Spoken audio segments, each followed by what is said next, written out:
Hello दोस्तों, good morning. मैं अमरदीप, आपके केमिस्ट्री ट्यूटर, और आप सबका हमारे यूट्यूब चैनल में स्वागत है। आज हम लोग नए टॉपिक के साथ शुरुआत करेंगे और आज का हमारा टॉपिक है हाइब्रिडाइजेशन। हाइब्रिडाइजेशन जानने से पहले मैं आपको एक छोटा सा इन्फॉर्मेशन देना चाहता हूँ, वो ये कि हाइब्रिडाइजेशन मैं आपको इस वीडियो लेक्चर में उतना ही पढ़ाऊँगा जितना कि आपके इनऑर्गेनिक केमिस्ट्री में ज़रूरत है। हालाँकि हाइब्रिडाइजेशन का जो वास्ट यूज़ है वो आपके ऑर्गेनिक केमिस्ट्री में होता है, तो वो काफ़ी इमेजिनेशन वाला पार्ट है। तो मैं उसको आपके क्लासरूम में ही पढ़ाऊँगा ताकि आपको बेहतर समझ में आएंगे। क्लियर है? तो मैं हाइब्रिडाइजेशन स्टार्ट करता हूँ। सबसे पहले हमने हेडिंग लगाया हाइब्रिडाइजेशन, ठीक है। ये जो हाइब्रिडाइजेशन जो कॉन्सेप्ट है ये दो साइंटिस्ट के द्वारा इंट्रोड्यूस किया गया है, पॉलिंग और स्लेटर के द्वारा 1931 में। तो मैं एक लाइन यहाँ पर लिखूँगा,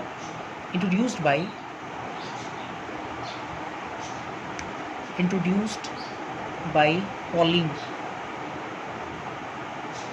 and Slater।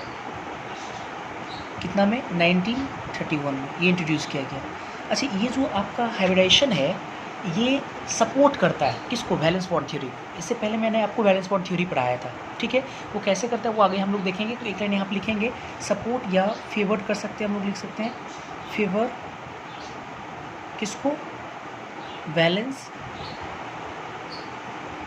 Bond theory, shortly VBT को ये फेवर करता है, ठीक है। अब हम लोग जानेंगे कि हाइब्रिडाइजेशन होता क्या है। इसके बाद हम लोग जानेंगे कि हाइब्रिडाइजेशन होता क्या है। तो हाइब्रिडाइजेशन समझते हैं पहले। देखो, हाइब्रिडाइजेशन जो है वो एक प्रकार का मिक्सिंग होता है, ठीक है। मिक्सिंग में क्या होता है कि हम लोग एटॉमिक ऑर्बिटल को जब आपस में मिक्स करते हैं तो मिक्स करने के बाद एक नए हाइब्रिड ऑर्बिटल का फॉर्मेशन होता है, और उस हाइब्रिड ऑर्बिटल का जो फॉर्मेशन होता है उस हाइब्रिड ऑर्बिटल के एनर्जीज़ है ना, उनके शेप, स्ट्रक्चर, साइज़, ये सब क्या होता है? कांस्टेंट हो जाता है, ठीक है। मैं क्या कह रहा हूँ फिर से एक बार सुनना।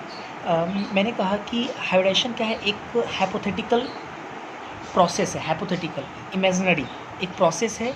और इस प्रोसेस में क्या होता है कि जब हम लोग एटॉमिक ऑर्बिटल किसको बोलते हैं? एस, पी, डी, एफ, ये सब क्या एटॉमिक ऑर्बिटल, जब इसको मिक्स करते हैं, मिलाते हैं, तो मिलाने के बाद एक नए ऑर्बिटल का फॉर्मेशन होता है, ठीक है। नए एटॉमिक ऑर्बिटल का फॉर्मेशन होता है जिसको हम लोग कहते हैं हाइब्रिड ऑर्बिटल। और इस हाइब्रिड ऑर्बिटल का जो सारे प्रॉपर्टीज़ है वो इक्विवेलेंट्स होते हैं, मतलब सब बराबर हो जाता है, ठीक है। कैसे? पहले लाइन लिखता हूँ मैं, उसके बाद फिर समझाता हूँ। मैं लिख रहा हूँ इसका डेफिनेशन के बारे में, लिखूँगा कि ए हाइपोथेटिकल या इमेजिनरी कॉन्सेप्ट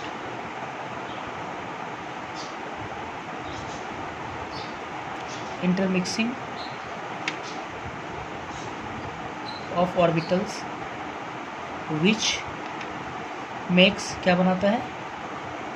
बॉन्ड्स, या करके लिख सकते हैं हम लोग, ऑर्बिटल्स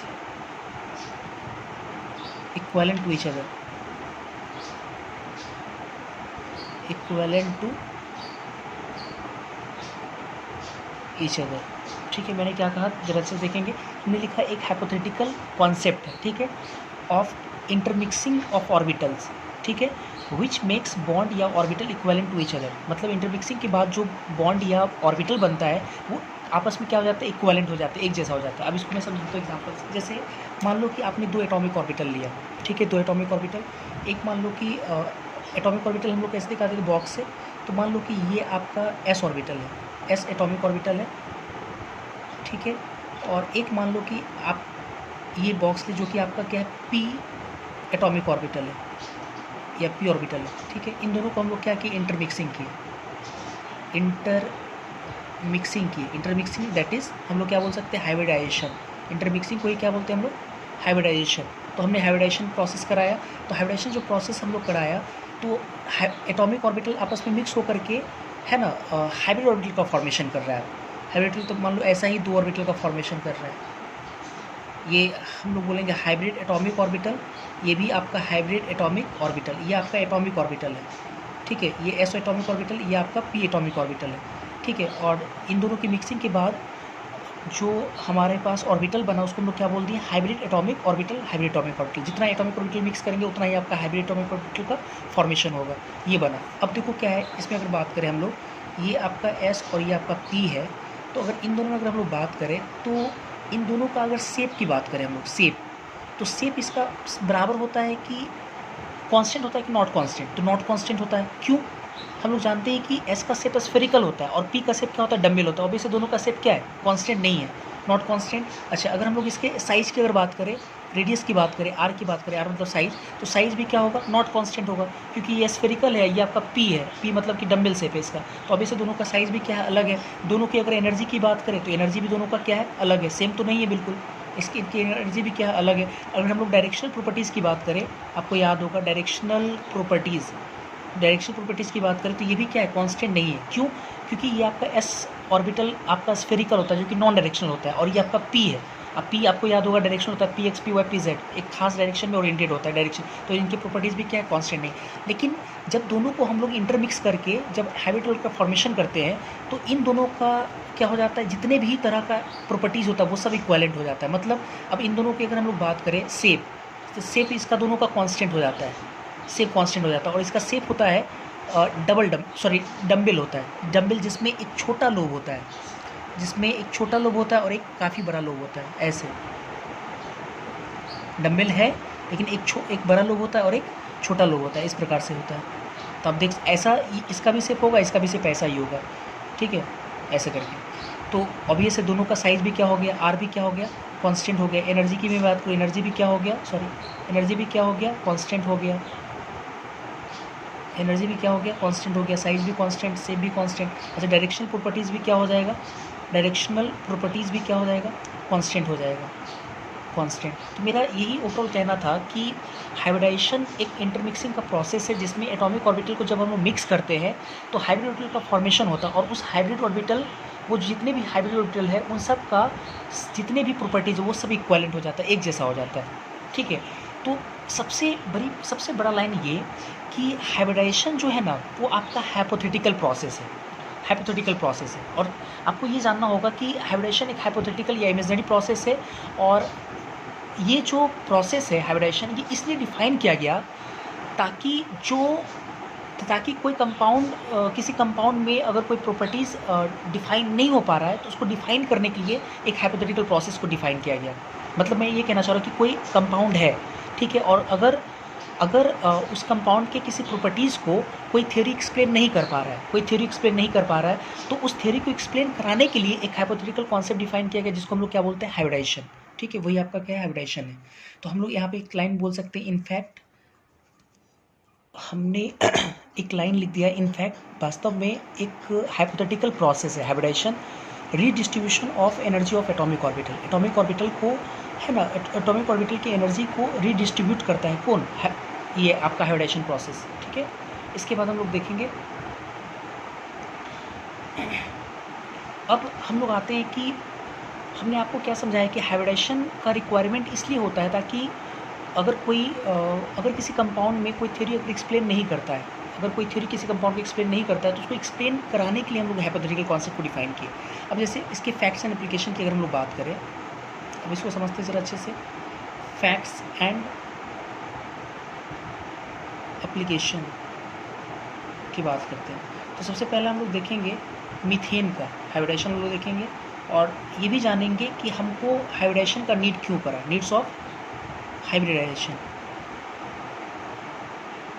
मतलब मीथेन में हाइब्रिडाइजेशन का रिक्वायरमेंट क्यों पड़ा, हम लोग ये जानेंगे। क्योंकि मैंने पहले ही आपको कहा कि हाइब्रिडाइजेशन एक हाइपोथेटिकल कॉन्सेप्ट है और इसलिए इंट्रोड्यूस किया गया क्योंकि अगर कोई थ्योरीज को एक्सप्लेन नहीं करता उनके प्रॉपर्टीज़ को, उसको डिफाइन कराने के लिए, है ना, इसलिए उसको इंट्रोड्यूस किया गया। तो समझते हैं ज़रा इसको। जैसे अगर हम लोग पहले मैंने ये भी बोला कि VBT को सपोर्ट करता है, ठीक है, तो CH4 मीथेन आपका, ठीक है, CH4, ठीक है। अगर हम लोग वैलेंस बॉन्ड थ्योरी के अकॉर्डिंग हम लोग बात करें, VBT के अगर अकॉर्डिंग बात करें, तो कार्बन 4 हाइड्रोजन से जुड़ने के लिए आपको कार्बन को क्या करना पड़ेगा, फर्स्ट एक्साइटेड स्टेट में भेजना पड़ेगा, फर्स्ट एक्साइटेड स्टेट, क्योंकि अगर ग्राउंड स्टेट में देखो तो 2s2 2p2 होगा। तो इस फर्स्ट एक्साइटेड स्टेट में अगर कार्बन के हम लोग हाइब्रिडाइजेशन के इलेक्ट्रॉनिक कन्फिगरेशन की बात करें तो 1s2 रहने देते हैं, 2s2 से स्टार्ट करते हैं क्या, तो 2s1 और 2p3 यही होगा ना, मतलब एक यहाँ पे 3 आपका ये, एक ये एक ये एक ये, ठीक है। और कहीं ना कहीं देखो 4 इसके पास, कार्बन के पास 4 अनपेयर्ड है, और हाइड्रोजन जो है अपना 4 हाइड्रोजन है ना, एक एक अनपेयर्ड के साथ इसके साथ ये बॉन्ड बनाएगा, इसके साथ ये 4 हाइड्रोजन जो है 3 हाइड्रोजन इससे बनाएगा। तो हाइड्रोजन अपना कौन सा ऑर्बिटल लाएगा, हाइड्रोजन अपना लाएगा 1s, ठीक है, ये भी 1s 1s 1s, तो 1s एक अनपेयर्ड लाया है ना, ये भी अपना एक अनपेयर्ड लाएगा, ये भी अपना एक अनपेयर्ड लाएगा, ये भी अपना एक अनपेयर्ड लाएगा, और इसके कारण जो ओवरलैपिंग होगा इससे बॉन्ड बनेगा हमारा, ठीक है। ये आपका वैलेंस बॉन्ड थ्योरी कहता है। अब वैलेंस बॉन्ड थ्योरी के आधार पे अगर हम लोग देखें तो आप एक चीज़ ऐसे देखो ना, एक देखो कार्बन 4 बॉन्ड बना रहा है यहाँ पे, ठीक है, कार्बन 4 सिंगल बॉन्ड हाइड्रोजन से जुड़ा हुआ है। तो मेरा ये कहना है कि एक जो कार्बन सिंगल बॉन्ड हाइड्रोजन है, कार्बन सिंगल बॉन्ड हाइड्रोजन वो 2s और 1s ओवरलैपिंग के कारण बना है, और जो 3 आपका ये जो बॉन्ड बना है कार्बन सिंगल बॉन्ड हाइड्रोजन वो 2p 1s 2p 1s 2p 1s के ओवरलैपिंग से बना है। तो आप एक चीज़ एक्सपेक्ट ये कर सकते हो कि आप क्या एक्सपेक्ट कर सकते हो कि 1CH carbon single bond hydrogen जो कि 1s सॉरी जो कि आपका क्या है 1s 2s ठीक है, इज़ एक्सपेक्टेड, क्या एक्सपेक्टेड टू बी डिफरेंट होगा किससे, different from other CH bond, क्योंकि वो क्या है 1s 2p है, ऑब्वियसली ये 1s 2p ये 1s 2s है, तो ये डिफरेंट होगा, आप ये एक्सपेक्ट कर रहे हो। अगर हम लोग अभी तो बॉन्ड की बात की तो बॉन्ड ऑब्वियसली डिफरेंट है, अभी हम लोग देख रहे हैं वैलेंस बॉन्ड थ्योरी के अकॉर्डिंग। और अगर हम लोग थीटा की अगर बात करें, एंगल की हम लोग बात करें, एंगल अगर थीटा की बात करें तो अगर आप थीटा भी अगर देखो ना, जैसे ये कार्बन है, ठीक है, कार्बन के पास 3 p है ना, एक px एक py एक pz, तो अगर हम लोग मान लो कि ये आपका px है, ठीक है, और py क्या होगा आपके एक दूसरे के परपेंडिकुलर होगा, तो ये अगर मान लो कि 2px है और ये मान लो कि आपका 2py है, ये 2px ये 2py है, तो अगर आपका हाइड्रोजन 1s ये 1s जो कि हाइड्रोजन है आपका, ये इसके साथ ओवरलैप किया, ये आपका 1s जो कि हाइड्रोजन है ये है ना, इसके साथ ओवरलैप किया, ये बॉन्ड बना, तो इन दोनों के बीच का जो एंगल होगा वो कितना हो जाएगा 90 डिग्री हो जाएगा। मतलब थीटा एक्सपेक्ट कितना कर सकते हैं हम लोग, एक्सपेक्टेड एंगल कितना होगा 90 डिग्री होगा। हम लोग देख रहे हैं कि जो कार्बन सिंगल बॉन्ड हाइड्रोजन है, जो 4 कार्बन सिंगल बॉन्ड हाइड्रोजन है, उसमें एक कार्बन सिंगल बॉन्ड हाइड्रोजन वो 3 सिंगल बॉन्ड हाइड्रोजन से कार्बन सिंगल बॉन्ड हाइड्रोजन से बिल्कुल अलग है VBT के अकॉर्डिंग। और साथ ही साथ एंगल की बात करें तो देख रहे हैं क्या कि कार्बन सिंगल बॉन्ड हाइड्रोजन के बीच का जो एक्सपेक्टेड एंगल वो 90 डिग्री होना चाहिए। लेकिन प्रैक्टिकली अब देखते हैं ज़रा, प्रैक्टिकली ये देखा गया कि जितने भी कार्बन सिंगल बॉन्ड हाइड्रोजन है, all carbon single bond hydrogen bonds, ये सब का सब क्या है इक्विवेलेंट है, ऑल आर इक्विवेलेंट, मतलब आपस में तकरीबन क्या है सेम है, सब बराबर है। लेकिन वैलेंस बॉन्ड थ्योरी इस बात को एक्सप्लेन नहीं कर पा रहा है। अच्छा, दूसरी बात ये कि जो आप एक्सपेक्टेड एंगल 90 डिग्री सोच रहे हो, तो देखा गया कि वैलेंस बॉन्ड थ्योरी के अकॉर्डिंग की 90 डिग्री है, ठीक है, लेकिन थीटा जो है प्रैक्टिकली देखा गया कि 109 डिग्री 28 मिनट ये होता है एंगल। मतलब वैलेंस बॉन्ड थ्योरी हम लोग बोल सकते हैं कि फेल्स टू एक्सप्लेन किसको, प्रॉपर्टीज़ ऑफ या एंगल ऑफ CH4 के एंगल को नहीं मेंशन कर रहा है या प्रॉपर्टीज़ ऑफ एंगल को नहीं मेंशन कर रहा है, इसलिए हमको हाइब्रिडाइजेशन को इंट्रोड्यूस करना पड़ा। तो हम लोग क्या लिख सकते हैं, इंट्रोड्यूसिंग किसको, हाइब्रिडाइजेशन प्रोसेस को हमको इंट्रोड्यूस करना पड़ा, इंट्रोड्यूसिंग हाइब्रिडाइजेशन प्रोसेस। मैंने आपको पहले ही कॉन्सेप्ट बताया था कि हाइब्रिडाइजेशन बिल्कुल एक आपका हाइपोथेटिकल प्रोसेस है, और वो इसलिए इंट्रोड्यूस किया गया क्योंकि अगर कोई थ्योरीज किसी कंपाउंड के प्रॉपर्टीज़ को एक्सप्लेन नहीं कर पाता है तो उसे एक्सप्लेन कराने के लिए हम लोग क्या करते हैं, हाइब्रिडाइजेशन को इंट्रोड्यूस करते हैं। अब इंट्रोड्यूस किए, अब देखो इंट्रोड्यूस करते देखो क्या होगा, ये आपका कार्बन का ये 1s है और कार्बन का ही ये आपका 2p है, सॉरी 2s1 है, ये 2p3 है, ठीक है। और ये चारों जब एटॉमिक ऑर्बिटल आपस में मिक्स होगा, इंटरमिक्स कराते हैं पहले, इंटरमिक्सिंग होगा, इंटरमिक्सिंग, और दैट इज़ हाइब्रिडाइजेशन बोल सकते हैं इसको, हाइब्रिडाइजेशन अगर होगा, इंटरमिक्सिंग या हाइब्रिडाइजेशन लोग बोल सकते हैं। हाइब्रिडाइजेशन अगर होगा तो क्या होगा कि जितने एटॉमिक ऑर्बिटल मिक्स होंगे उतना नंबर में हाइब्रिड ऑर्बिटल का फॉर्मेशन होगा, मतलब 4 हाइब्रिड ऑर्बिटल का फॉर्मेशन होगा। और चारों जो फॉर्मेशन हुआ क्या बनेगा, एक S 3 पीस मिला करके sp3 sp3 sp3 sp3 ऐसे करके बनेगा।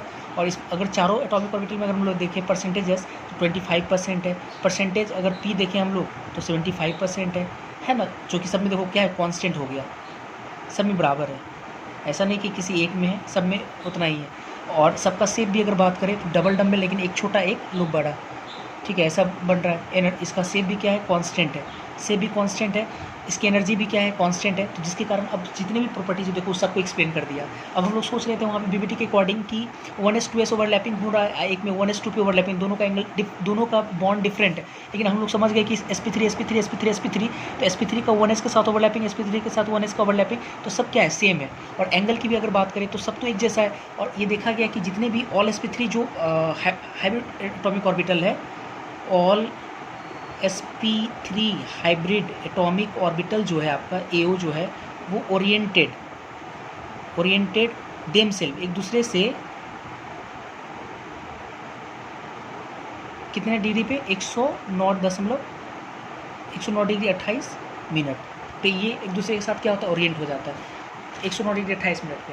और इसका स्ट्रक्चर देखो ऐसे जरा, ये कार्बन है आपका, मान लो ये ऐसा कार्बन है, ठीक है, और इसका 4 हाइब्रिड एटॉमिक ऑर्बिटल है, चारों का शेप कैसा होगा, इस तरह से 1 2 3 4, ठीक है, ये कार्बन का।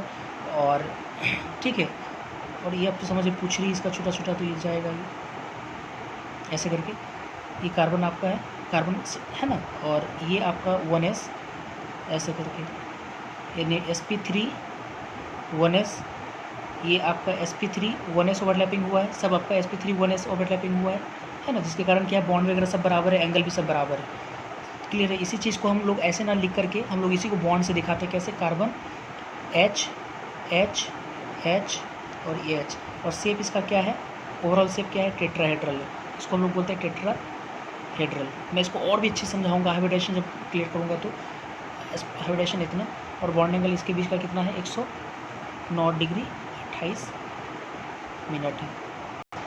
इसके बाद एक सबसे इम्पॉर्टेंट बात ये कि कई बार बच्चों को एक चीज़ में डाउट रहता है, कई बार कंफ्यूज रहते हैं बच्चों इस बात को लेकर कि वैलेंस बॉन्ड थ्योरी और हाइब्रिडाइजेशन में अंतर क्या है। हालांकि दोनों देखने से लगता है एक जैसा, सर कहीं ना कहीं दोनों देखने से ऐसा लगता है कि एक जैसा है, लेकिन एक जैसा नहीं है। वैलेंस बॉन्ड जो थ्योरी है वो आपका ओवरलैपिंग से रिलेटेड है, ओवरलैपिंग ऑर्बिटल के बीच में ओवरलैपिंग से रिलेटेड है। और जो कि आपके हाइब्रिडाइजेशन जो है वो आपके इंटरमिक्सिंग से रिलेटेड है, एटॉमिक ऑर्बिटल को मिक्स करते हैं उससे संबंधित आपका है, ठीक है। तो मैं यहाँ पे लिख रहा हूँ कि जो वैलेंस बॉन्ड थ्योरी है, जो बीबीटी है आपका वैलेंस बॉन्ड थ्योरी, ध्यान रखेंगे 2 पॉइंट को, कि वैलेंस बॉन्ड जो थ्योरी है बीबीटी, ये रिलेटेड होता है with overlapping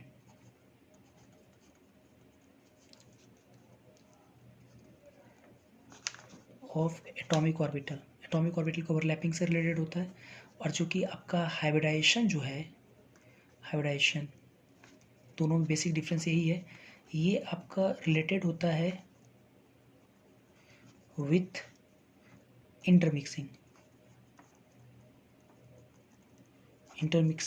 of atomic orbital, ठीक है। इसके बाद हाइब्रिडाइजेशन से जुड़े हुए कुछ इम्पॉर्टेंट बातें हैं वो हम लोग देखेंगे, है ना। तो हेडिंग लगाएंगे हम लोग, some important point related with hybridisation, hybridisation से रिलेटेड कुछ महत्वपूर्ण बातें, ठीक है। कुछ पॉइंट है, पहले मैं मेंशन कर दे रहा हूँ, उसके बाद मैं समझाऊंगा। पहला चीज़ ये कि हाइब्रिडाइजेशन में हम लोग क्या करते हैं कि एटॉमिक ऑर्बिटल को आपस में मिक्स करते हैं। तो एटॉमिक ऑर्बिटल को मिक्स करते हैं तो जो नया बनता है, ठीक है, वो आपका हाइब्रिड ऑर्बिटल बनता है, ठीक है, हाइब्रिड बनता है। तो हाइब्रिड ऑर्बिटल में हाइब्रिड एटॉमिक ऑर्बिटल बनता है कि मॉलिक्यूलर ऑर्बिटल बनता है, तो मैं आपको कहना चाहूँगा कि एटॉमिक ऑर्बिटल ही बनता है। कई बार बच्चे ऐसे सोचते हैं कि जब एटम एटम को मिलाते हैं तो मॉलिक्यूल का फॉर्मेशन होता है, तो बच्चे ये भी सोच लेते हैं कि हाइब्रिडाइजेशन कहीं ना कहीं इंटरमिक्सिंग का प्रोसेस है, तो एटॉमिक ऑर्बिटल और एटॉमिक ऑर्बिटल को अगर मिलाएंगे तो कहीं ना कहीं हमारा मॉलिक्यूल का फॉर्मेशन होगा। तो मॉलिक्यूल का बिल्कुल फॉर्मेशन नहीं होगा, मॉलिक्यूल बिल्कुल नहीं बनेगा, या मॉलिक्यूलर ऑर्बिटल का फॉर्मेशन नहीं होगा, बल्कि हाइब्रिड एटॉमिक ऑर्बिटल का ही फॉर्मेशन होगा। पहला पॉइंट ये, मतलब हाइब्रिड ऑर्बिटल का ही फॉर्मेशन होगा। एटॉमिक ऑर्बिटल को मिलाएंगे तो एटॉमिक ऑर्बिटल का ही फॉर्मेशन होगा, लेकिन उसको हम लोग क्या बोलेंगे, hybrid atomic orbital, molecular orbital formation होगा। पहली बात ये। दूसरी बात ये कि जो आपका हाइब्रिडाइजेशन प्रोसेस है वो ना तो एक्सोथर्मिक है और ना ही इंडोथर्मिक, मतलब जब एटॉमिक ऑर्बिटल आपस में मिक्स होता है तो इस प्रोसेस में ना ही एनर्जी रिलीज करता है और ना ही एनर्जी एब्जॉर्ब होता है, अर्थात नाइदर एक्सोथर्मिक और नॉट इंडोथर्मिक प्रोसेस है। तीसरी बात ये कि हाइब्रिडाइजेशन का प्रोसेस और ओवरलैपिंग का प्रोसेस दोनों एक साथ होता है। थोड़ा समझते कैसे, जैसे मैं ये कह रहा हूँ कि हाइब्रिडाइजेशन क्या है। हाइब्रिडाइजेशन आपका एटॉमिक ऑर्बिटल आपस में मिक्स करता है, इसको हम लोग हाइब्रिडाइजेशन बोलते हैं, ठीक है। और ओवरलैपिंग के कारण बॉन्ड बनता है, तो एक ऑर्बिटल दूसरे ऑर्बिटल के साथ क्या कर रहा है, ओवरलैप कर रहा है, तो बॉन्ड बन रहा है। और एक ही एटम के कुछ एटॉमिक ऑर्बिटल आपस में मिक्स होकर के हाइब्रिड एटॉमिक ऑर्बिटल का फॉर्मेशन कर रहा है। तो हाइब्रिडाइजेशन का प्रोसेस एक पर्टिकुलर एटम 3-4 एटॉमिक ऑर्बिटल को मिक्स करके हाइब्रिड ऑर्बिटल का फॉर्मेशन कर रहा है। एट द सेम टाइम क्या होगा कि बॉन्ड का फॉर्मेशन भी होगा, मतलब उस एटम वो एटम दूसरे एटम के साथ क्या करेगा, बॉन्ड का फॉर्मेशन करेगा, मतलब ओवरलैपिंग करेगा। तो ओवरलैपिंग और मिक्सिंग दोनों एक साथ होता है।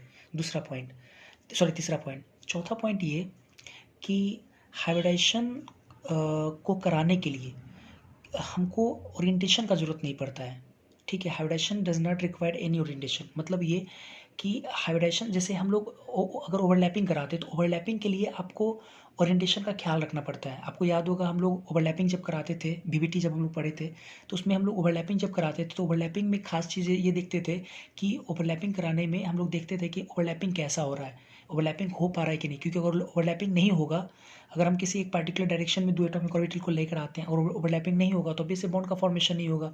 और अगर हम लोग एक पार्टिकुलर डायरेक्शन में लेकर के अगर हम लोग ओवरलैप कराते हैं तो अगर एक्सियल ओवरलैपिंग होता है तो सिग्मा बॉन्ड, लेटरल ओवरलैपिंग होता है पाई बॉन्ड, ऐसा कुछ बनता है, ऐसा हम लोग देख चुके हैं। तो आपका जो ओवरलैपिंग प्रोसेस है वो आपका क्या है, ओरिएंटेशन पे डिपेंड करता है। ओरिएंटेशन का बिल्कुल ख्याल रखना पड़ता है, किसमें, ओवरलैपिंग में। लेकिन हाइब्रिडाइजेशन चूंकि मिक्सिंग का प्रोसेस है उसमें कोई ओरिएंटेशन का जरूरत नहीं पड़ता है, तो hybridisation does not require any orientation. तो ये आपका हो गया फोर्थ पॉइंट। पांचवा पॉइंट है कि नंबर ऑफ हाइब्रिड ऑर्बिटल्स, जितना मतलब आपका हाइब्रिड ऑर्बिटल बनता है, आप जितना एटॉमिक ऑर्बिटल को मिक्स करते हैं उतना ही आपका हाइब्रिड ऑर्बिटल का फॉर्मेशन होता है। अगर आप दो एटॉमिक ऑर्बिटल को मिक्स करोगे एस और पी को, तो दो आपका हाइब्रिड एटॉमिक ऑर्बिटल का फॉर्मेशन होगा, जिसको हम लोग बोलेंगे एस पी। तीन हाइब्रिड एटॉमिक ऑर्बिटल को मिलाओगे, एक एस दो पी, तो आपका तीन हाइब्रिड एटॉमिक ऑर्बिटल का फॉर्मेशन होगा, sp2 क्लियर है। जो मैंने अभी आपको पॉइंट समझाया उन सारे पॉइंट्स को मैं यहाँ पे लिख दिया हूँ एक एक करके, 5 पॉइंट, और ये इस तरह से। फिर इसके बाद देखते हैं, अभी हम लोग देखे थे CH4 and need of hybridisation. इसके बाद हम लोग देखेंगे ammonia NH3 and need of hybridisation. मतलब दूसरा जो एग्जांपल लेते हैं हम लोग, मान लो सेकेंड लिए ammonia NH3 and need of hybridisation, मतलब हमको हाइब्रिडाइजेशन का ज़रूरत क्यों पड़ा अमोनिया में, इसको ज़रा समझते हैं।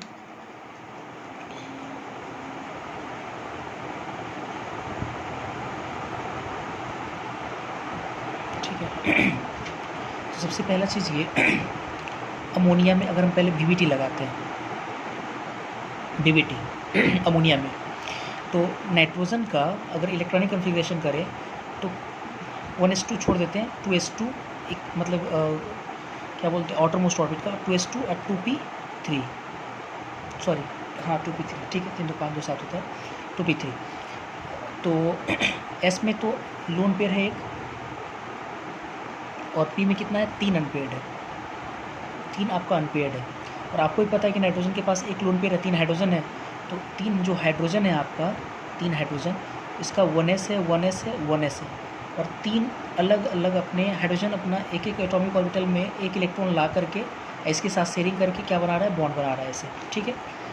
अब देखते हैं जरा इसमें कि BBT के अकॉर्डिंग हमको साफ साफ दिख रहा है यहाँ पे कि पहला चीज़ ये कि दोनों के बीच का एंगल कितना होना चाहिए, नाइट्रोजन और हाइड्रोजन, ऐसे अगर सोचे नाइट्रोजन और एक होगा ना PX PY PZ, तो PX मान लो ऐसे है PX, और PY जो होगा जस्ट इसके परपेंडिकुलर होगा, ये आपका 1s है हाइड्रोजन जो कि है 1s, ठीक है। ये आपका PX मान लो, ये आपका PY मान लो 2PY, ठीक है। और ये आपका क्या है 1s है हाइड्रोजन। तो इन दोनों के बीच का एंगल कितना होना चाहिए, थीटा कितना होना चाहिए, थीटा एक्सपेक्टेड कितना होना चाहिए 90 डिग्री, 90 डिग्री होना चाहिए, ठीक है। और एक बात और कि जो आप लोन पेयर लिए हैं इसमें, लोन पेयर, वो लोन पेयर किस में पूरा एस में है। तो लोन पेयर अगर एस में है तो इसका मतलब आप याद करो, हम आपको बेंस रूल जब पढ़ाए थे तो बेंस रूल में मैंने आपको पढ़ाया था कि Bent's rule inversely proportional to s character, sorry गलत बोला, बेंस रूल के अकॉर्डिंग जो बेसिक करेक्टर होता है, बेसिक करेक्टर वो inversely proportional to s character, inversely proportional to s character. तो याद करो कि लेविस के अकॉर्डिंग अच्छा बेस कौन है, जो लोन पेयर को ईजिली दे। तो अगर लोन पेयर अगर एस में अगर रहेगा, जो कि है भी एस में अगर है इसके अकॉर्डिंग, तो काफ़ी ये वीकली बेसिक होना चाहिए। मतलब हम लिख सकते हैं कि lone pair is expected to be, हम लोग क्या एक्सपेक्ट कर रहे हैं, प्योर एस ऑर्बिटल में है ना, एस ऑर्बिटल, इसलिए that is expected to be weakly basic, मतलब बेसिक नेचर इसका क्या होगा, कम होगा। लेकिन अगर हम लोग एक्सपेरिमेंटली देखते हैं या ऑब्जर्व देखते हैं, देखा गया कि जो थीटा अमोनिया का NH3 का ये 107.5 डिग्री होता है, 107.5 डिग्री, ठीक है, 107.5 डिग्री होता है। और अमोनिया के बारे में जानो कि अमोनिया एक अच्छा बेस है, मतलब अमोनिया क्या है, एक स्ट्रॉन्ग बेस भी है, स्ट्रॉन्ग बेसिक इन नेचर, ठीक है, स्ट्रॉन्ग बेसिक इन नेचर। तो अब देखो ना, जो BBT है तुम्हारे इन चीज़ों को एक्सप्लेन नहीं कर पा रहा है।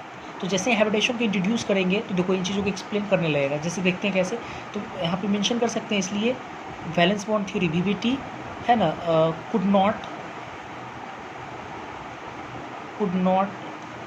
एक्सप्लेन नहीं कर सका, कुड नॉट एक्सप्लेन, ठीक है। तो इसलिए इंट्रोड्यूसिंग किसको, हाइब्रिडेशन को, बिल्कुल इंट्रोड्यूसिंग हाइब्रिडेशन, इसलिए हाइब्रिडेशन को हमको क्या करना पड़ेगा, इंट्रोड्यूस करना पड़ेगा। अब देखते हैं हाइब्रिडेशन इंट्रोड्यूस करते हैं तो जैसे आपका नाइट्रोजन है, तो नाइट्रोजन के पास क्या है, एक S है, ठीक है, और S2 और 2p3 जो आपका है, 3 अनपेयर्ड, 1 2 3, और जब ये इंटरमिक्सिंग में जाएगा, दैट इज़ हाइब्रिडेशन में जाएगा, आपस में इंटरमिक्स होगा, हाइब्रिडेशन होगा, है ना, हाइब्रिडेशन होगा, H4 हाइब्रिडेशन में लिख दिया यहाँ पे, हाइब्रिडेशन होगा तो 3 1 4 एटॉमिक ऑर्बिटल मिलेगा, 4 बनेगा हाइब्रिड ऑर्बिटल, और चारों का चारों क्या होगा, sp3 होगा। अब जैसे ही sp3 हो गया तो इससे तो H बन जाएगा, ये तो लोन पेयर ही रहेगा, इससे एक हाइड्रोजन जुड़ेगा, इससे भी एक हाइड्रोजन जुड़ेगा, इससे भी क्या होगा, एक हाइड्रोजन जुड़ेगा, सही है ना। अब देखो क्या है कि जब सारा sp3 है और ये 1s ओवरलैपिंग है, sorry 1s sp3 1s overlapping है, sp3 1s ओवरलैपिंग है, एक चीज़ तो ये है।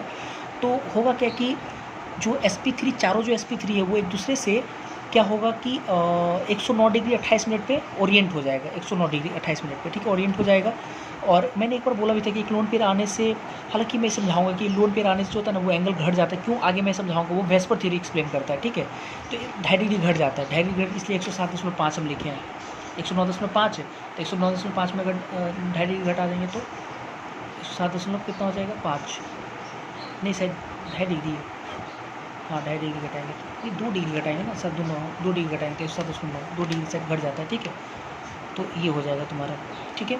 अब देखते हैं ज़रा, तो होता क्या है कि जो नाइट्रोजन है तुम्हारा, ठीक है, यहाँ पे नाइट्रोजन जो है इसके पास 4 हाइब्रिड एटॉमिक ऑर्बिटल है, एक दूसरे से ऐसे ओरिएंट होगा, ऐसे, इसमें लोन पेयर है इसका, ठीक है।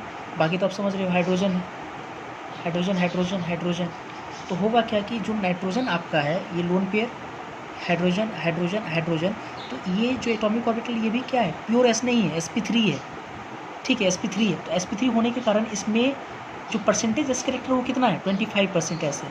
25% अगर एस है तो आप याद करो कि परसेंटेज एस करेक्टर क्या है, पहले 100 समझते थे, अभी परसेंटेज एस करेक्टर क्या हो गया, घट गया। और हम लोग पढ़ें कि जो बेसिक स्ट्रेंथ होता है, स्ट्रेंथ वो inversely proportional to percentage s character, s character के इन्वर्सली प्रोपोर्शनल होता है। तो परसेंटेज एस करेक्टर अगर कम है इसका तो बेसिक स्ट्रेंथ क्या होगा, ज़्यादा होगा। देखो ये हाइब्रिडेशन इस बात को क्या हो रहा है, एक्सप्लेन कर रहा है, हाइब्रिडेशन इस बात को एक्सप्लेन कर दे रहा है। इसका मतलब ये क्या है, स्ट्रॉन्ग बेस है। तो जो VBT नहीं कर पा रहा है लेकिन वो हाइब्रिडेशन कर दे रहा है, इसलिए हाइब्रिडेशन हमेशा VBT को क्या कर रहा है, सपोर्ट करता है, मतलब उसको फेवर करता है, ठीक है। और देखते हैं ज़रा, इसके बाद देखते हैं PS3 का देखते हैं हम लोग। नेक्स्ट हमारा हेडिंग नेक्स्ट एग्जाम्पल हम लोग करें PS3 phosphine and needs of hybridisation. Phosphine में हम लोग देखेंगे हाइब्रिडेशन का ज़रूरत है या नहीं। तो फॉस्फीन में सबसे पहले हम लोग VBT लगाते हैं, VBT, ठीक है। तो अगर लगाएं तो सबसे पहला चीज़ ये कि डायरेक्ट हम लिखते हैं, इस बार स्ट्रक्चर नहीं बना रहे। थीटा ऑब्जर्व कितना होना चाहिए, थीटा की अगर हम लोग बात करें, इसमें अगर वैलेंस बॉन्ड थ्योरी लगाएंगे तो आप थीटा एक्सपेक्ट कितना करते हो, अगर थीटा अगर हम लोग एक्सपेक्टेड अगर बात करें तो कितना होना चाहिए, 90 डिग्री होना चाहिए, ठीक है। और लोन पेयर चूँकि एस में आपका है, तो लोन पेयर अगर एस में है तो 100% एस करेक्टर है, मतलब लोन पेयर जिस ऑर्बिटल में वो उस ऑर्बिटल का जो परसेंटेज एस करेक्टर वो 100% है। इसका मतलब कि क्या होगा, वीकली बेसिक होगा। एक्सपेक्टेड मतलब expected to B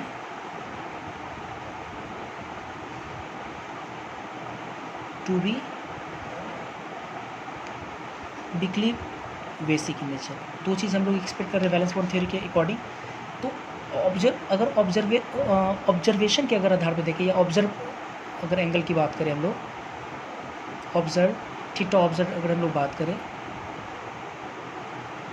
theta observe, तो ये देखा गया 93.8 डिग्री होता है, जो कि आपका तकरीबन 90 डिग्री के बराबर है, ठीक है। और जो आपका PS3 है, दूसरी बात ये ऑब्जर्व PS3 अगर बोले तो PS3 एक वीकली बेसिक भी है। ये देखा गया कि PS3 क्या वीकली बेसिक इन नेचर भी है। तो एक चीज़ बताओ कि वैलेंस बॉन्ड थ्योरी के अकॉर्डिंग एक्सपेक्टेड एंगल 90 डिग्री होना चाहिए, ठीक है। और वैलेंस बॉन्ड थ्योरी के अकॉर्डिंग चूँकि लोन पेयर प्योर एस में है, परसेंटेज एस करेक्टर के इन्वर्सली प्रोपोर्शनल होता है आपका बेसिक नेचर, तो एस करेक्टर 100%, इसका मतलब कि बेसिक नेचर ये क्या होगा, कम होगा, वीकली बेसिक होगा, वीकली बेसिक होना चाहिए। तो ऑब्जर्वेशन के आधार पर एक्सपेरिमेंटली देखा गया क्या कि थीटा ऑब्जर्व आपका 93 मतलब 90 के आसपास मिल रहा है, और PS3 एक वीकली बेसिक भी है। तो इसका मतलब ये बोल सकते हैं हम लोग इस आधार पे कि इट हैविंग मतलब इसको जो है it having no need of hybridisation, ऐसे कंपाउंड्स को हाइब्रिडेशन की ज़रूरत नहीं है, बिल्कुल नहीं है। अब बहुत सारे बच्चे के दिमाग में ये आएगा कि सर हमने तो फॉर्मूला पढ़ा था हाइब्रिडेशन निकालने के लिए कि नंबर ऑफ हाइब्रिड ऑर्बिटल बराबर number of sigma bond plus number of lone pair, ठीक है। तो ऑब्वियस है उस फॉर्मूले के अकॉर्डिंग तो सर इसके पास इसका हाइब्रिडेशन होना चाहिए, एक लोन पेयर 3 सिग्मा sp3 होना चाहिए, लेकिन आपने तो बोला कि थीटा ऑब्जर्वेशन के आधार पे ये हाइब्रिडेशन का ज़रूरत है ही नहीं इसको। तो मेरा ये कहना है कि हाइब्रिडेशन ठीक है बहुतों में होता है, बहुत कुछ में नहीं भी होता है। तो नहीं, जिसमें नहीं होता है उसके एग्जाम्पल लिमिटेड है, जो कि मैं आज की क्लास में करा दूंगा। तो आप बस उतना का याद रखो कि इसमें हाइब्रिडेशन नहीं होता है, बाकी सब में हाइब्रिडेशन होता है, सब में हाइब्रिडेशन की रिक्वायरमेंट होती है, आप उस हिसाब से लगा लेना, ठीक है। तो यहाँ पे हाइब्रिडेशन की ज़रूरत नहीं है। खैर अच्छा, अब आते हैं ज़रा, तो इसका मतलब ये हुआ कि हाइब्रिडेशन की अगर हम लोग बात करें तो आपका sp3 तो बिल्कुल नहीं होगा, sp3 बिल्कुल नहीं होगा। हाँ, अगर बोलना है तो आप p3 बोल सकते हो, p3 हो सकता है, क्योंकि एस तो भाग लेगा नहीं, क्योंकि एस भाग नहीं लिया तो तब तो भाई इसका परसेंटेज करेक्टर क्या हो जाएगा, घट जाएगा, स्ट्रॉन्ग बेस हो जाएगा। तो एस भाग नहीं लेगा तो 3 को पी ही भाग लगा सकते हो तुम, ठीक है। अब ज़रा देखते हैं यहाँ पे, अब क्या करते हैं नेक्स्ट एग्जांपल हम अभी ये जो PS3 लिए थे, PS3 आपका पिनको जींस फॉस्फोरस है, आपका नाइट्रोजन फॉस्फोरस है ना, आर्सेनिक, ये सब जो है आपका पिंकोजिन से बिलोंग करता है। तो पिंकोजिन्स का हम लोग क्या करते हैं, जो पिंकोजिन्स आपका है group nitrogen, phosphorus, arsenic, antimony और बिस्मथ, उसके हम लोग हाइड्राइड्स, आर्सेनिक और सॉरी एंटीमनी, हाँ, उसके हाइड्राइड्स को लेकर के हम लोग डिस्कस करते हैं। जैसे इसका फॉर्मूला क्या होगा, MH3 होगा। MH3 कहाँ से लिए हम लोग, फ्रॉम पिंकोजिन्स। पिंकोजिन्स पॉइजनस ग्रुप एलिमेंट होता है, मेंशन भी कर चुके हैं पहले। जैसे NH3, PS3, ASH3 और SbH3, ये ले लेते हैं हम लोग, ये ना, ठीक है। और हम लोग देख पा रहे हैं कि अमोनिया का जो थीटा है, ठीक है, ये ऑब्जर्व जो एंगल है वो कितना है, 107.1 डिग्री होता है। मैंने 5 लिखा था, क्या वहाँ पे गलत होगा, 5 नहीं होना चाहिए, 1 डिग्री। तो ये 160 डिग्री सीधा लिखो ना, 160 डिग्री, इसलिए मैंने बोला था 2.5 डिग्री से घट जाता है, 160 डिग्री। और इसका भी हम लोग PS3 का देखें, थीटा कितना होता है, लगभग 93.8 डिग्री। और जब SpH नीचे वाला अगर देखोगे थीटा ऑब्जर्व, तो वो 91.3 डिग्री होता है। तो कहीं ना कहीं हम लोग देख पा रहे हैं क्या कि नीचे से ऊपर जाने पे आपका जो थीटा है, थीटा वो एंगल क्या हो रहा है, थीटा जो है आपका वो इंक्रीज़ कर रहा है, ठीक है। एक चीज़ ये कि इसका हाइब्रिडेशन इकलौता, देखो इसको हाइब्रिडेशन का जरूरत पड़ रहा है, sp3 इसका हाइब्रिडेशन, लेकिन इन सब का जो हाइब्रिडेशन है, इन सबको हम लोग क्या बोल सकते हैं, इन सब की, क्योंकि 93.8 है, 90 डिग्री, ये भी 90 डिग्री के आसपास है, तो इसका मतलब कि इसको हाइब्रिडेशन का नीड नहीं है, क्योंकि थीटा इसका तकरीबन कितने के बराबर है, 90 डिग्री के बराबर है। इसलिए हम लोग लिख सकते हैं क्या, नो नीड ऑफ हाइब्रिडेशन, इसको हाइब्रिडेशन की जरूरत नहीं है, नो नीड ऑफ हाइब्रिडेशन। अब देखो क्या है कि नीचे से ऊपर जाने पे आपका थीटा क्या हो रहा है, बढ़ रहा है, थीटा इंक्रीज़ कर रहा है, ये चीज़ हम समझे। और आप देख भी सकते हो ऊपर वाले का हाइब्रिडेशन sp3 है, नीचे वाले का हाइब्रिडेशन की ज़रूरत नहीं पड़ रही है। अच्छा, ये हम लोग जो अभी एंगल देख रहे हैं, ये तो ऑब्जर्व एंगल है, तो ऑब्जर्व एंगल के हिसाब से हम मेंशन कर रहे हैं ना कि नीचे से ऊपर जाने पर थीटा इंक्रीज़ कर रहा है। अब सवाल ये है कि थीटा क्यों इंक्रीज़ किया, क्योंकि अगर मैं ये साबित कर दूंगा कि नीचे से ऊपर जाने पे थीटा अगर इंक्रीज़ करता है, इसका एंगल 160 डिग्री, इसका कम 90 के आसपास, इसका भी 90 के आसपास, तो ये तो साबित हो जाएगा कि इन तीन को हाइब्रिडेशन का नीड नहीं होता है और इसको हाइब्रिडेशन का नीड होता है। इसको प्रूव करना है हमको। जैसा कि हम जानते हैं कि नीचे से ऊपर जाने पे पिंकोजिन्स में नीचे से ऊपर जाने पे एक पर्टिकुलर ग्रुप एलिमेंट है, नीचे से ऊपर जाने पे आपका साइज क्या होगा, डिक्रीज़ करेगा, आर डिक्रीजेज मतलब रेडियस डिक्रीज़ करेगा। और रेडियस डिक्रीज़ करने से bond pair BP bond pair repulsion क्या होगा, बढ़ेगा, रिपल्सन इंक्रीजेस। कैसे बढ़ेगा इसको थोड़ा समझते हैं, इंक्रीजेस, तो इसलिए आपका थीटा भी क्या होगा, थीटा इंक्रीजेस। कैसे समझते थोड़ा, एक चीज़ बताओ, नाइट्रोजन का साइज फास्फोरस का साइज में नाइट्रोजन का साइज क्या है, छोटा है, ठीक है, नाइट्रोजन का साइज छोटा है। तो अगर नाइट्रोजन का साइज अगर छोटा रहेगा तो उससे जो जुड़ा हुआ हाइड्रोजन आएगा, हाइड्रोजन और दूसरा हाइड्रोजन, ठीक है, तो हाइड्रोजन नाइट्रोजन का बॉन्ड पेयर, हाँ बॉन्ड पेयर इलेक्ट्रॉन, और फिर दूसरे वाले उसी नाइट्रोजन का, ठीक है, और दूसरे हाइड्रोजन का जो बॉन्ड पेयर इलेक्ट्रॉन होगा वो काफ़ी नज़दीक आएगा, छोटा होने की वजह से, तो बॉन्ड पेयर रिपल्सन क्या होगा, ज़्यादा होगा। लेकिन वही अगर साइज़ काफ़ी बड़ा हो गया तो जो एक बॉन्ड ये वाला होगा, एक बॉन्ड ये होगा, तो होगा क्या कि बॉन्ड पेयर रिपल्सन कम हो जाएगा, ठीक है। आप ऐसे देखना, एक छोटा अगर मान लो कि एक बॉल हम लेते हैं और एक काफ़ी बड़ा बॉल लेते हैं, उस छोटे बॉल से हम दो मान लो कि स्टिक निकालते हैं, तो आप देखोगे कि दोनों स्टिक काफ़ी नज़दीक में रहेगा, अर्थात बॉन्ड पे रिपल्सन ज़्यादा होगा। अगर वही बॉल काफ़ी बड़ा कर देते हैं और वहाँ से फिर दो स्टिक निकालते हैं, अर्थात बॉन्ड निकालते हैं, तो देखना कि वो दोनों बॉन्ड एक दूसरे से अपने आप क्या होता है, दूर हो जाता है, बॉन्ड पे रिपल्सन घट जाता है। तो यही कॉन्सेप्ट है, आर डिक्रीजेस क्योंकि बॉन्ड पे रिपल्सन इंक्रीजेस, थीटा क्या है गया, इंक्रीजेस, ठीक है। या एक और भी तरीका है, आप जैसा कि जानते हैं नीचे से ऊपर जाने पे इलेक्ट्रोनेगेटिविटी, आपको याद होगा इलेक्ट्रोनेगेटिविटी ट्रेंड पढ़ाए थे आपको पीरियडिक टेबल में, तो नीचे से ऊपर जाने पे इलेक्ट्रोनेगेटिविटी क्या इंक्रीजेस। तो अगर इलेक्ट्रोनेगेटिविटी इंक्रीज़ करेगा तो एस करेक्टर क्या होगा, इंक्रीजेस, क्योंकि S character directly proportional electronegativity, तो एस करेक्टर क्या होगा, इंक्रीजेस। और एस करेक्टर के बढ़ने से थीटा क्या होता है, बढ़ता है, बेंड्स रूल के अकॉर्डिंग। तो देखो दोनों तरह से प्रूफ हो रहा है, बढ़ता है। तो एक बात सोचो ना, नीचे से ऊपर जाने पे थीटा बढ़ता है, तो इसका थीटा 160 डिग्री हो गया, अब बाकी सबका थीटा जो है वो 90 के आसपास ही रह गया, इसलिए इन तीनों को हाइब्रिडेशन का जरूरत नहीं पड़ता और इसको हाइब्रिडेशन का जरूरत पड़ता है। तो इस पर थोड़ा और अगर विचार करें, जैसे अगर हम लोग देखें यहाँ पे, तो आपका जो सेंट्रल मेटल पिंकोजिन्स M है, तो वो क्या होगा, इसका स्ट्रक्चर हम लोग देखें, ऐसा ही कुछ होगा स्ट्रक्चर, है ना, ये लोन पेयर तो रहेगा ही, बाकी अब तो समझ रहे इसके साथ हाइड्रोजन हाइड्रोजन और हाइड्रोजन, ठीक है। और ठीक है, ऐसा रहेगा कुछ, मतलब NH3 का सबका तो नहीं रहेगा, क्योंकि बॉन्ड एंगल घटने की वजह से क्या होगा कि हाइब्रिडाइजेशन जरूरत नहीं पड़ेगा, और वो सिम, ठीक है। अब इसमें देखते हैं, अगर हम लोग स्टेबिलिटी की बात करते हैं, थोड़ा कुछ फिजिकल क्वांटिटीज़ की बात कर लेते हैं। स्टेबिलिटी इंपॉर्टेंट है, थोड़ा जान लो। ये पी ब्लॉक ही आपको समझो पहाड़ है, पी ब्लॉक का एलिमेंट है। स्टेबिलिटी की अगर हम लोग बात करें, जैसे इसको हम मान लेते हैं ए, इसको मान लेते हैं बी, इसको मान लेते हैं सी, और इसको मान लेते हैं डी।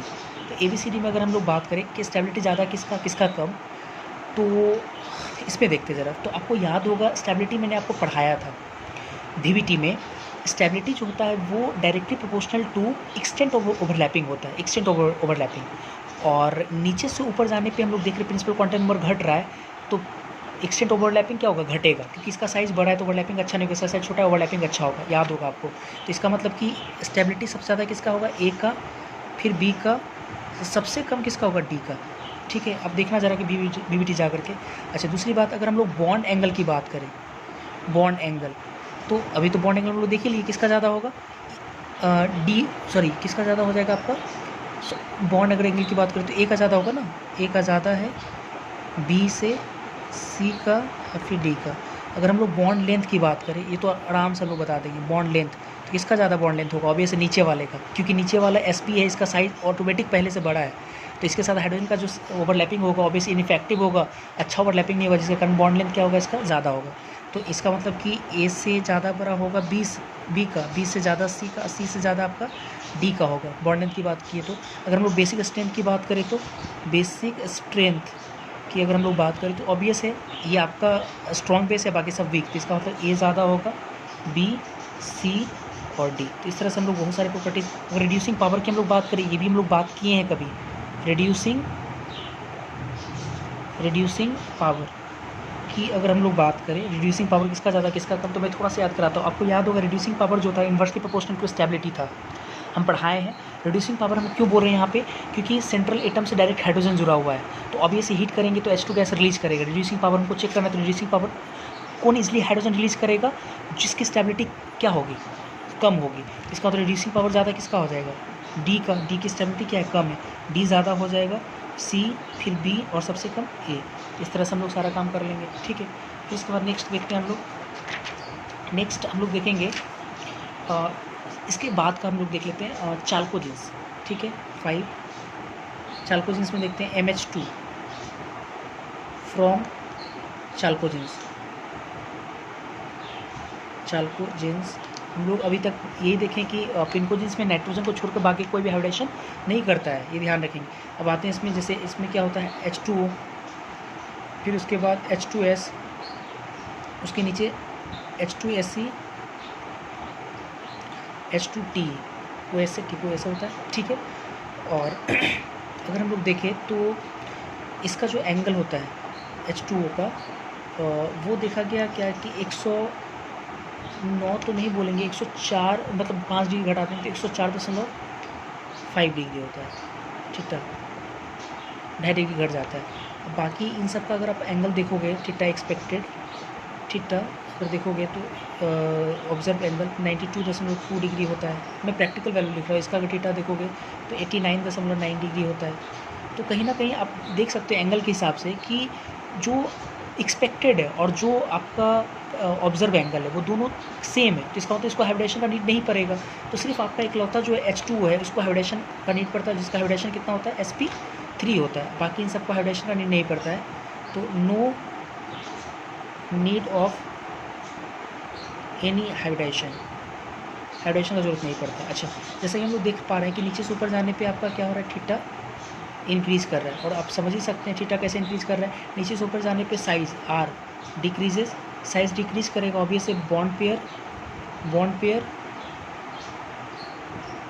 रिपल्सन इंक्रीजेज, तो इसलिए थीटा क्या हो जाएगा, इंक्रीजेज, इसलिए थीटा बढ़ेगा। और भी बहुत सारे रीज़न है, खैर इतना नहीं बताना चाह रहे। अब देखते हैं थीटा क्या होगा, इंक्रीज़ करेगा, इसलिए थीटा इसका ज़्यादा, इसका सब कम है, कम इतना कि इसलिए इसका हाइब्रिडेशन का जरूरत नहीं पड़ रहा है।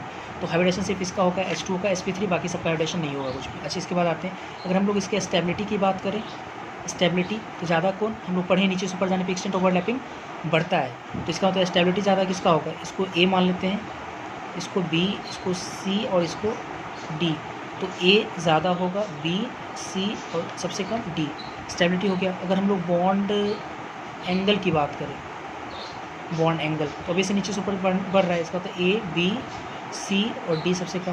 जैसे बॉन्ड लेंथ की अगर हम लोग बात करें तो अभी से नीचे में ओवरलैपिंग अच्छा नहीं होगा, तो बॉन्ड लेंथ किसका होगा, डी का ज़्यादा होगा, सी बी फिर उसके बाद ए। अगर हम लोग बात करें बॉन्ड लेंथ हो गया, बॉन्ड स्टेबिलिटी हो गया, बॉन्ड एंगल हो गया, इससे पहले क्या बात करते हैं, bond length, basic strength, basic strength की अगर हम लोग बात करते हैं, देखते हैं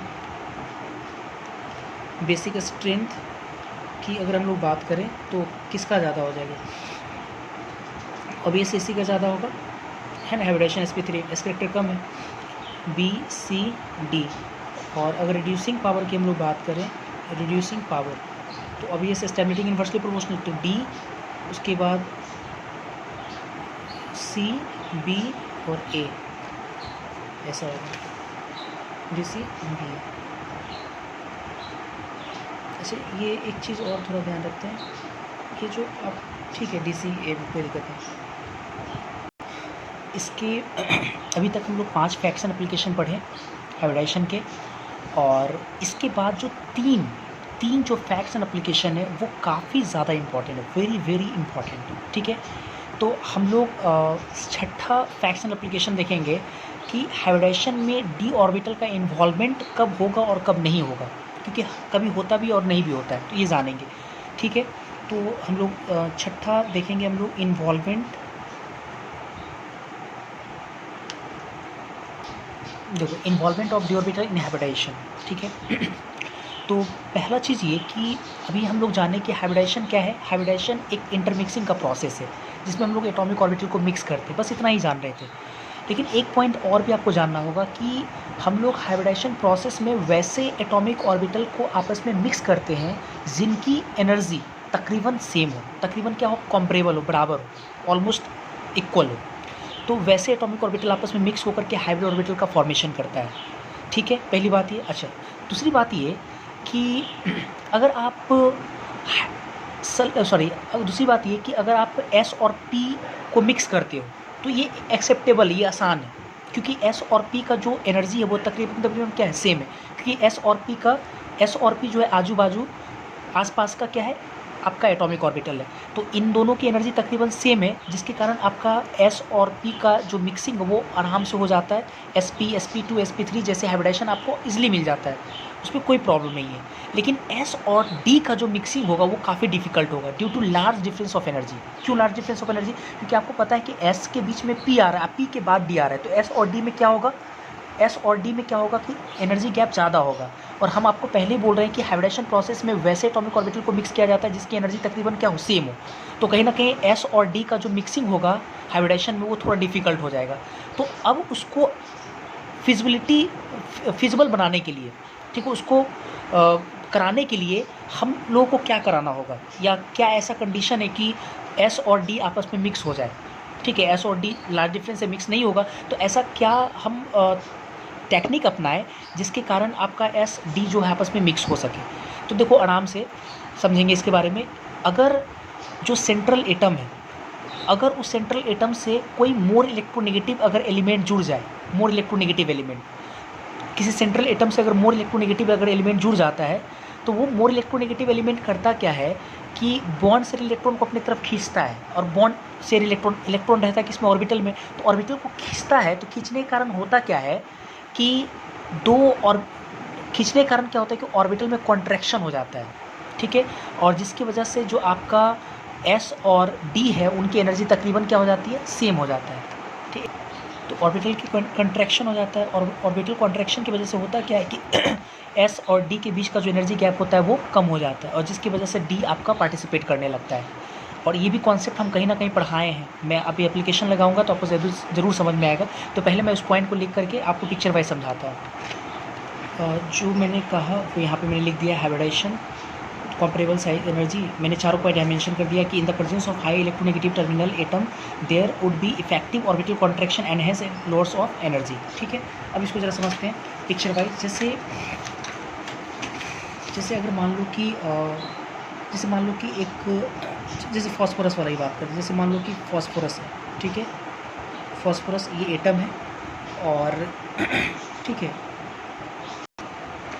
ये मान लो फॉस्फोरस एक एटम है, ठीक है, इसका न्यूक्लियस मान लो कि ये है ठीक है, तो नज़दीक में कौन होगा, एस होगा, पहले 1s 3s ये सब होगा, पहले 3s से हम स्टार्ट करें लास्ट वाले में, ये इसके जस्ट क्या होगा 3p होगा, और दूर काफ़ी जो होगा वो आपका क्या होगा 3d होगा। ठीक है, अगर मान लो कि जो आपका फॉस्फोरस है, ठीक है, सेंट्रल एटम है, और अगर इस फॉस्फोरस से जो है कोई अगर मान लो मोर इलेक्ट्रोनेगेटिव एलिमेंट अगर जुड़ा हुआ है, मतलब क्लोरीन या आपका मोर इलेक्ट्रोनेगेटिव एलिमेंट है, तो ये मोर इलेक्ट्रोनेगेटिव एलिमेंट जब इसको खींचेगा तो खींचने की वजह से क्या होगा, ऑर्बिटल में कॉन्ट्रैक्शन होगा, घटेगा, और ऑर्बिटल कॉन्ट्रैक्शन की वजह से, छोटा होने की वजह से इन दोनों के बीच का जो गैप होगा वो क्या होगा, ये जो गैप है वो गैप डिक्रीजेस। तो जब गैप डिक्रीज़ करेगा जिसके कारण क्या होगा कि गैप डिक्रीज़ करने की वजह से एस और डी जो है वो ईजिली मिक्स हो पाएगा। ठीक है, एस और ईजिली मिक्स हो पाएगा। इस पर एक एग्जांपल दिखाता हूँ, जैसे PCl5, अब PF5 और PH5, ये एग्जांपल मैंने कराया था। PCl5 इसका अगर हम लोग हाइब्रिडेशन की बात करें तो sp3d होगा 5, 3 2 5।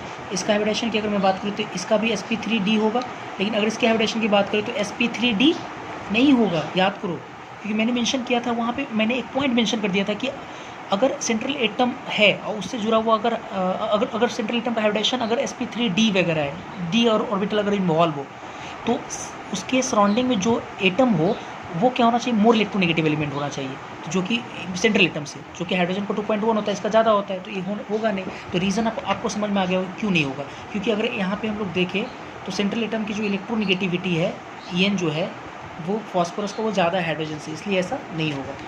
वाइल जबकि देखो एक चीज़ है, PS3, PF3, PCl3, ये सब क्या है, ऑल एग्जिस्ट, ये सब एग्जिस्ट करता है। क्यों एग्जिस्ट करेगा, क्योंकि सब में इसका हाइब्रिडेशन कितना है, sp3 है, 3 हाइड्रोजन, सॉरी sp3, हाँ 3 हाइड्रोजन और 1 lone pair, 3 sigma 1 lone pair, सबका हाइब्रिडेशन क्या है, sp3 है। तो हाइड्रोजन सबका sp3 होने की वजह से एग्जिस्ट करता है। जैसे और देखो आगे SF6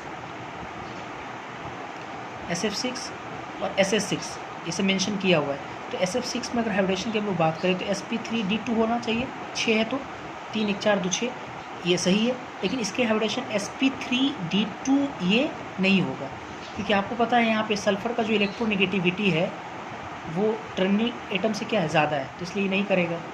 ठीक है, जबकि आपका वाइल आप बोल सकते हो वाइल SF2 और एंड अगर SH2 की हम लोग बात करें, SH2, तो इसका हाइब्रिडेशन कितना आएगा, sp2 होगा, 2 फ्लोरीन 1 लोन पेयर इसके पास आएगा, नहीं 2 लोन पेयर, sp3 होगा, और इसका भी क्या होगा, sp3 होगा। तो देखो ये दोनों एग्जिस्ट करेगा, क्योंकि D तो आ ही नहीं रहा है, ये एग्जिस्ट करेगा। और भी मैंने मेंशन किया था CF3 और ClS3, तो CF3 3, इसके पास कितना लोन पेयर होगा, 2 लोन पेयर, तो 2 3 5, 5 के लिए sp3d, इसके लिए भी 2 लोन पेयर और 3 ये हाइड्रोजन, तो sp3d, लेकिन ये वाला एग्जिस्ट नहीं करेगा, क्योंकि सराउंडिंग एटम क्या हाइड्रोजन है, ये एग्जिस्ट करेगा। तो ऐसे करके आपको ध्यान रखना है। इसके बाद नेक्स्ट आपका फैक्शन एप्लीकेशन है shape of hybrid orbital. Hybrid orbital का शेप कैसा होता है, शेप ऑफ हाइब्रिड ऑर्बिटल वो डिपेंड करता है नेचर ऑफ ओवरलैप पे, एंड नेचर ऑफ ओवरलैप। सबसे पहला चीज़ ये कि अगर आपका एटॉमिक ऑर्बिटल कैसा भी रहे, चाहे s रहे, s को चाहे आप p के साथ मिलाएं, चाहे s को p आप प्लस d के साथ मिलाएं, d डबल डबल आपको याद होगा, ठीक है, या p को आप d के साथ मिलाएं, ऐसे सबके कारण सबको मिलाने के बाद जो आपका बनेगा ऑब्वियस है वो हाइब्रिड ऑर्बिटल बनेगा। और हाइब्रिड ऑर्बिटल का जो शेप होगा वो डम्बेल बनेगा, हमेशा डम्बेल, जिसमें एक लोग क्या होगा, छोटा होगा, और एक लोग क्या होगा, आपका बड़ा होगा, ऐसे एक लोग बड़ा एक लोग छोटा, इस तरह से बनेगा आपका, ऐसे, ये ध्यान रखना है। हमेशा ऐसा बनेगा। और ऐसा 2 मिलाएं तो ऐसा 2 बनेगा, ऐसा 3 मिलाएं तो ऐसा 3 बनेगा, ऐसा 2 मिलाएं तो ऐसा 2 बनेगा। हमेशा शेप कैसा होगा, इसको हम लोग बोल सकते हैं शेप जो है आपका वो डबल नहीं सॉरी डम्बल है, डबल नहीं है, डम्बल शेप है। लेकिन डम्बल शेप में अनइक्वल साइज ऑफ लोब्स, इसको लोब्स बोलेंगे हम लोग, अनइक्वल साइज ऑफ लोब्स। जैसे पी में ये इक्वल साइज ऑफ लोब है, डी में भी ये जो है इक्वल साइज ऑफ लोब्स है, लेकिन ये क्या है, अनइक्वल साइज ऑफ लोब्स। ठीक है, पहला चीज़ है। नाउ अगर मान लो कि हाइब्रिड ऑर्बिटल अगर आपका sp है, ठीक है, sp है, sp2 है और sp3 है, ऑब्वियसली सबका तो सिर्फ वैसा ही होगा, डम्बल होगा जिसमें एक लोग छोटा एक बड़ा।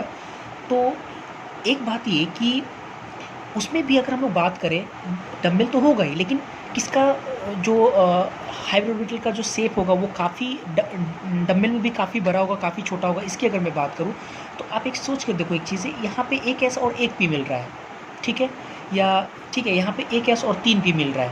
तो देखने से ये आपको नहीं लगता है कि इसमें आपका जो P कैरेक्टर है वो ज़्यादा है। पहली बात ऐसे रुक जाओ, नीचे से ऊपर जाने पे पहला चीज़ हम लोग क्या देख पा रहे हैं, S कैरेक्टर आपका बढ़ेगा, परसेंटेज S कैरेक्टर इंक्रीजेस, क्योंकि इसमें 50% है आपका, 50% S, इसमें 33.33% S है ना, और इसमें आपका क्या है 25% S है। ठीक है, परसेंटेज S कैरेक्टर बढ़ रहा है। तो अब परसेंटेज अगर S कैरेक्टर अगर बढ़ेगा तो कहीं ना कहीं इसमें S कैरेक्टर ज़्यादा, और S कैरेक्टर अगर ज़्यादा है तो आपको ये पता है ना कि SP का जो शेप होगा वो मतलब इस तरह से ही होगा, मतलब ये डम्बल होगा जिसमें एक लोग छोटा एक लोग बड़ा। लेकिन परसेंटेज S कैरेक्टर ऊपर बढ़ने से जो आपका लोब होगा ये वाला, स्पेरिकल कैरेक्टर ज़्यादा है, मतलब S कैरेक्टर ज़्यादा होने का मतलब क्या है, स्पेरिकल कैरेक्टर ज़्यादा। तो ऊपर वाले जो आपका हाइब्रिड ऑर्बिटल का जो शेप होगा उसमें लोब जो है ना बड़ा होगा, लोब क्या होगा, गोलाकार होगा, बड़ा नहीं गोलाकार होगा। और चूंकि नीचे में P कैरेक्टर बढ़ रहा है, 75% नीचे P कैरेक्टर है, तो P कैरेक्टर ऑब्वियसली अगर बढ़ रहा है तो इसका मतलब शेप बड़ा होगा, और शेप बड़ा होगा तो इसका मतलब नीचे वाला जो शेप होगा वो ऊपर वाले से काफ़ी बड़ा होगा। मतलब ऐसे हम बोलना चाह रहे हैं ये भी आपका डम्बल है जिसमें ये गोलाकार काफ़ी ज़्यादा होगा, गोलाकार, ठीक है, ये थोड़ा कम हो जाएगा लेकिन साइज़ में इससे क्या हो जाएगा, बड़ा हो जाएगा।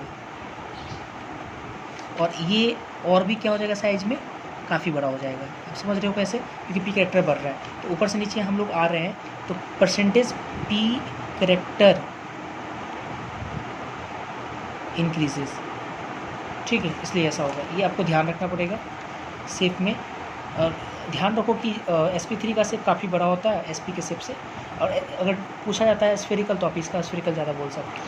और लास्ट सबसे इम्पॉर्टेंट पॉइंट कि जो आपका हाइब्रिड ऑर्बिटल होता है वो हमेशा सिग्मा बॉन्ड का फॉर्मेशन करता है। हाइब्रिड ऑर्बिटल हमेशा सिग्मा बॉन्ड का ही फॉर्मेशन करता है एक्सियल ओवरलैपिंग करके, और ये पाई बॉन्ड का फॉर्मेशन नहीं करता लेटरल ओवरलैपिंग करके। आप ऐसे समझो ना, सिग्मा और पाई बॉन्ड में ज़्यादा स्ट्रॉन्ग कौन है, सिग्मा बॉन्ड।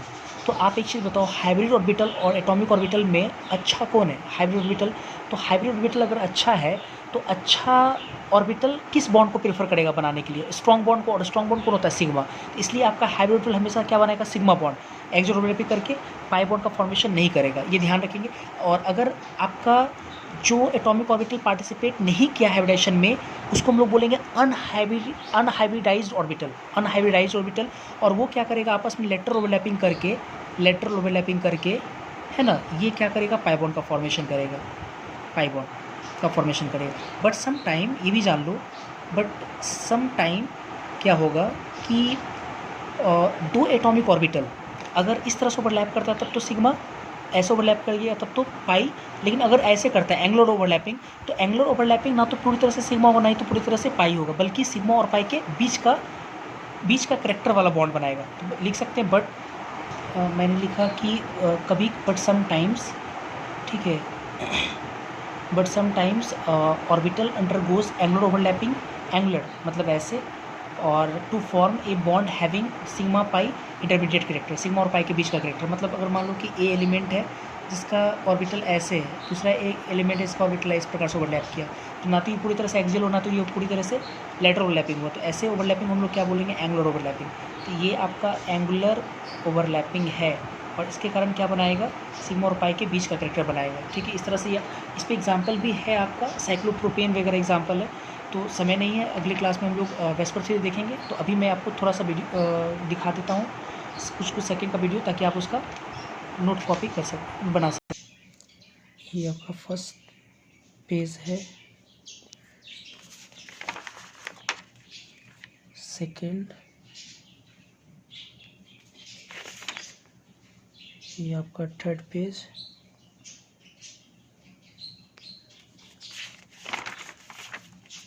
ये आपका फोर्थ पेज, ये 5 पेज है, ये 6 पेज, आपका 7 पेज है, और ये आपका लास्ट 8 पेज है। तो इस तरह से आपका हाइब्रिडाइजेशन ख़त्म हो गया।